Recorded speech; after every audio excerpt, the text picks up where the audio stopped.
Okay, um, this is called our 12-step meetings, the most scriptural church meetings in America.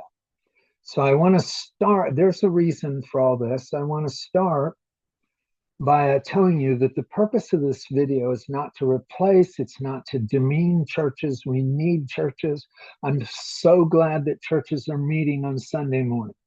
But I want to point out that what we are supposed to be doing in or as part of our meetings scripturally. So, Hebrews chapter 10, verses 24 to 25. Let's consider how to provoke one another to love and good works, not forsaking our own assembling together as the custom of some is, but exhorting one another, and so much the more as you see the day approaching. So we're told here that in our meetings, we're supposed to be provoking one another to love and good works and exhorting one another. And we'll talk about what exhorting means on a slide that's ahead. But do we really provoke one another to love and good works in any of our church meetings? So let me make sure I'm getting this right. Yeah. Okay. So the definition of exhort, the Greek word is parakaleo.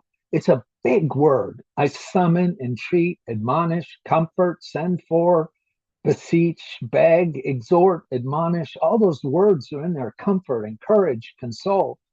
I've I've taken to saying when the Bible says exhort, it means use words to help a person.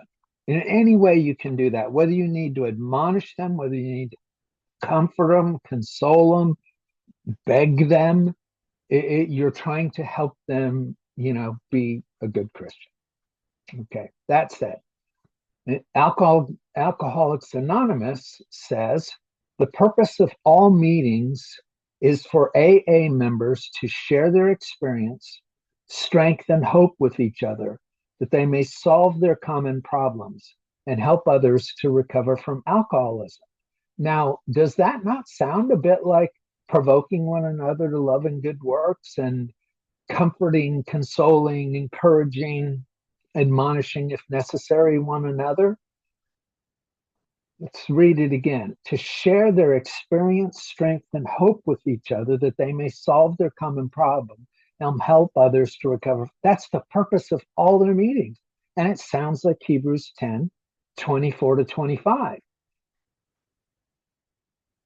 But in our meetings, we seem to, maybe not in our meetings, this is how I've always heard this passage quoted: not forsaking our own assembling together as the custom of some is, and so much the more as you see the day approaching. We leave out the part about let's consider how to provoke one another to love and good works and exhorting one another, because we don't do that. I think we have something to learn from AA meetings. Okay, so let's go one step further. Hebrews chapter 3, verse 13 says, exhort one another, console, beg, encourage, admonish, whatever it takes, day by day, so long as it is called today, lest any one of you be hardened by the deceitfulness of sin. So for us, we're supposed, the reason for this and stirring one another up to love and works is because sin is deceitful. Often we are sinning and we don't realize we're sinning. We are being tricked by sin. Surely you've experienced that. Maybe not, but I feel like most of us have been in a place where we didn't realize we were doing something wrong. And if we continue in doing wrong, if we're rude to people and we don't really realize that, and we feel like we're being real or truthful or honest or straightforward rather than being rude, we might just continue and slowly become more and more hardened. And to be rude is not love, and love is the goal that we are after. But human nature, the sinful nature that is supposed to be subdued in us by our knowing Jesus, it can rise up and harden us. we're just okay with our sins. And we're supposed to help one another see that. Someone needs to tell me, no, my friend, you are not straightforward. You're rude. Or maybe some nicer way to say that if I'm not getting it. Okay. So in AA, they say sponsorship is continuing responsibility for helping a newcomer adjust to a way of life without alcohol. Continuing responsibility. That's much like Hebrews 3:13's day by day. They're helping one another day by day because they know they're in a war with addiction to alcohol. And if you give up on them, they will go back to it. But we don't seem to realize that if we're not helping each other regularly, we're going to end up being hardened by the deceitfulness of sin. We'll end up doing things that we don't see. I'm going to throw this in. So, when Jesus talks about the word being sown, some of it is sown on hard ground, some of it is sown on shallow soil, some of it's sown in a field where uh, thorns and thistles grow up and choke out the word. Well, when he explains to his apostles what that means, he says, the cares of this world and the deceitfulness of riches choke out the word. And we live in a country where we have a lot of comfort, a lot of cares of this world. We are extremely rich compared to the rest of the world, maybe not to Europe, but basically to everyone else in the whole world. We're rich and we don't realize it. And a lot of times we use our riches to comfort ourselves rather than for the things that scripture says we should. It is hard for a rich man to enter the kingdom of heaven, and riches are deceitful. That should scare us if we have everything we need to be comfortable. We should be going, wow, maybe God wants me to share more than what I should be sharing. We should be thinking about those things because we are in a war with the deceitfulness of sin, with the deceitfulness of riches, but we don't realize we're in a war. So as a result, we go listen to a speech in a church rather than stirring one another up to love and good works, rather than exhorting one another day by day.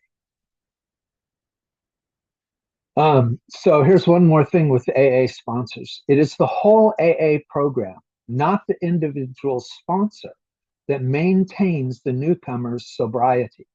Sponsorship is just the best way we know of introducing a newcomer to the program and helping them continue in AA. So all of AA, not just the sponsor that they give an individual to help them with their sobriety, to maintain sobriety, but the whole program is devoted to that idea. From what I can tell, Hebrews 10:24-25 says that our whole program should be devoted to our war against the deceitfulness of sin, and to that, our war against sin. So here's my takeaway. It is apparent that AA and its members know that they're in a war with alcoholism. Do we, however, understand that we are in a war against our addiction to sin? So the couple scriptures I want you to see here at the end is Hebrews 3:13 says to exhort one another day by day, lest any of us be hardened by the deceitfulness of sin. Let's devote ourselves to doing that. 1 Peter chapter 2, verse 11, beloved, I beg you as foreigners and pilgrims to abstain from fleshly lusts which war against the soul. So Peter knows and uses that terminology. We are in a war with fleshly lusts. They war against our soul, and we are to abstain. It doesn't say, don't worry, God will just deliver you from that. It says, get involved in the war. And Hebrews is telling us that we need to get involved in that war together, and let's overcome sin, build one another up in our most holy faith, and glorify the name of God together by overcoming sin. Thank you. Oh, if you got something out of this, wow. Okay, if you got something out of this, please subscribe. It helps me and I will try to stop this recording.